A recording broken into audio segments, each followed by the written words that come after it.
I'm seeing more and more videos come up about how they're drugging the food so that we'll be healthier and happier. It's like putting an antidepressant into our food.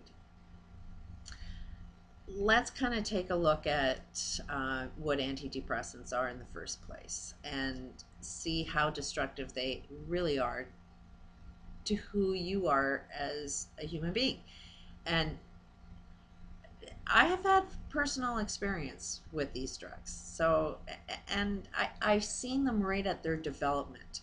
I've taken the first antidepressant that was even out in the market. And I was depressed once in my life. And I'll never ever be depressed again. But something really tragic happened in my life. And because of that, I stopped eating.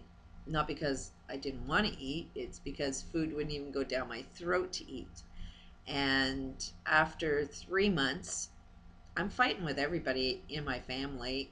My parents were constantly fighting with me, saying that I was eating in restaurants and wasting all my money. And, meanwhile, I'm trying to say, no, I'm not eating anywhere. And it's like I'm anorexic now. You can see every freaking bone in my body now. You see that I'm starting to look like a skeleton. And yet, our focus is not going to be on why I'm not eating, but more on the fight about they think I'm eating. And I'm saying, look at me, I'm not eating because I wouldn't sit and eat at the table because I couldn't put food down my throat. And so, after 3 months of not eating, the only thing that I ended up surviving on was drinking milk. So, I was getting something, but there was not 1 ounce of any food that ever went through my body for a 3 month period. And after not eating for 3 months, I ended up crying for, like if you get your period, you cry for no reason. It was sort of the same thing. It's like I didn't have, when I was going through this depression or this hard time, it wasn't like I was crying.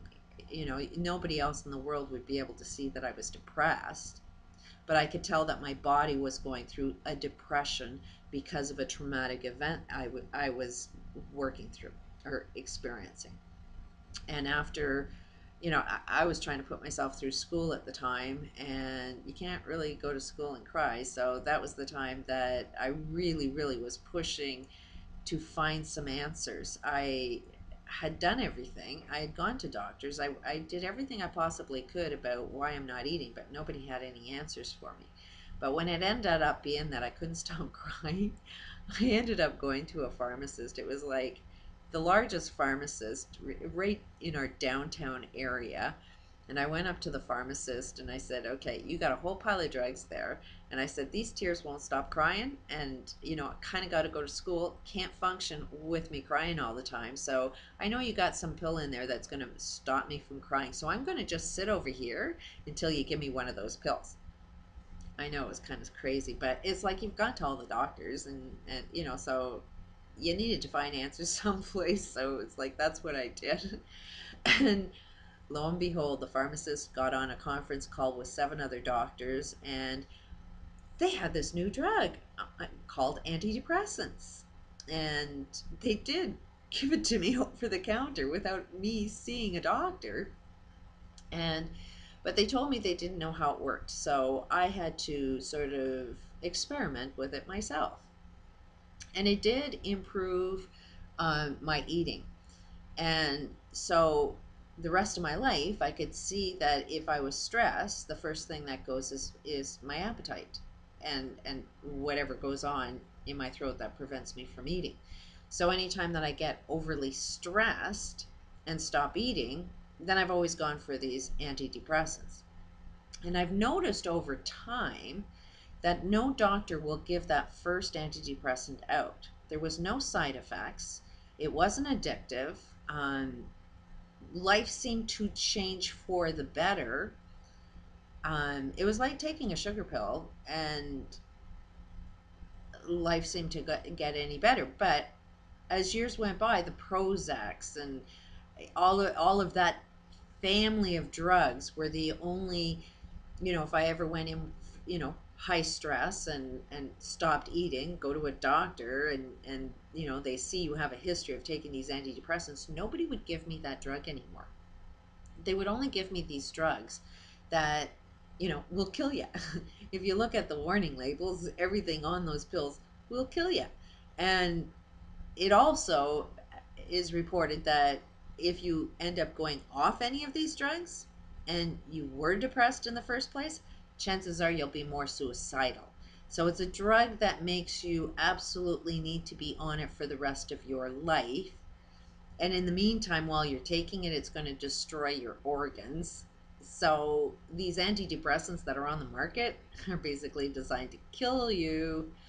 And my main point is I ended up actually curing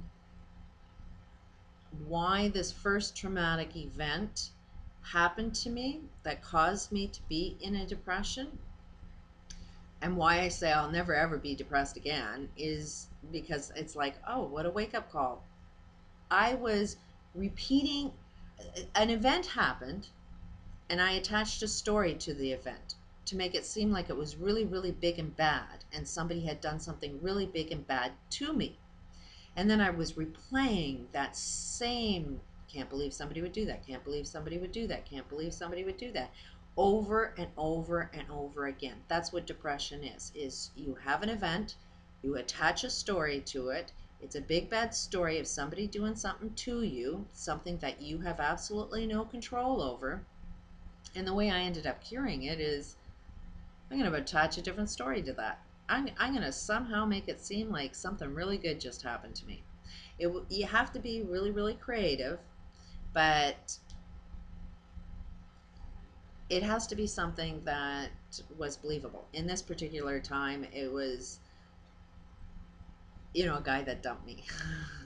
And I was basically moving in with him. And it was in a different town, so I basically got out of my apartment, got rid of all my stuff, and I was just waiting for him to come and pick me up. And he never showed up, never phoned, completely gone. And it was like, I can't believe somebody would actually do that. Somebody that actually I was in love with, somebody that was loving me back. I mean, there were no signs whatsoever that something had gone wrong. So it was like me trying to understand what the hell went on. I'm sure that's happened with a lot of other people. But the story I ended up coming out was this guy knew he wasn't good for me. And he didn't know how to tell me that he wasn't good for me. He wanted me to have the best in my life, and he knew he wasn't the best, and that I deserve the best. So I ended up coming up with a story that just made me feel good, and that gave him a little bit of understanding that, okay, he knows that he's not the best.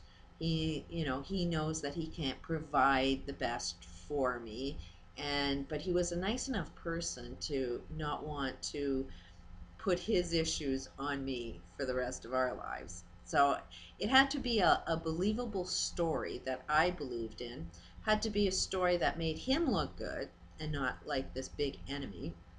It was a story that just worked. And then I could see that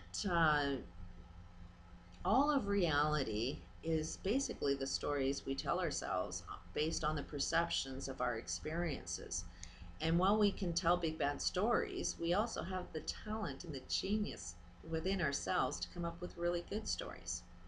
But as far as putting antidepressants, generally, I mean, if you go on a pill that makes you stop thinking and stop working through your stories, we all base our lives on pain and pleasure.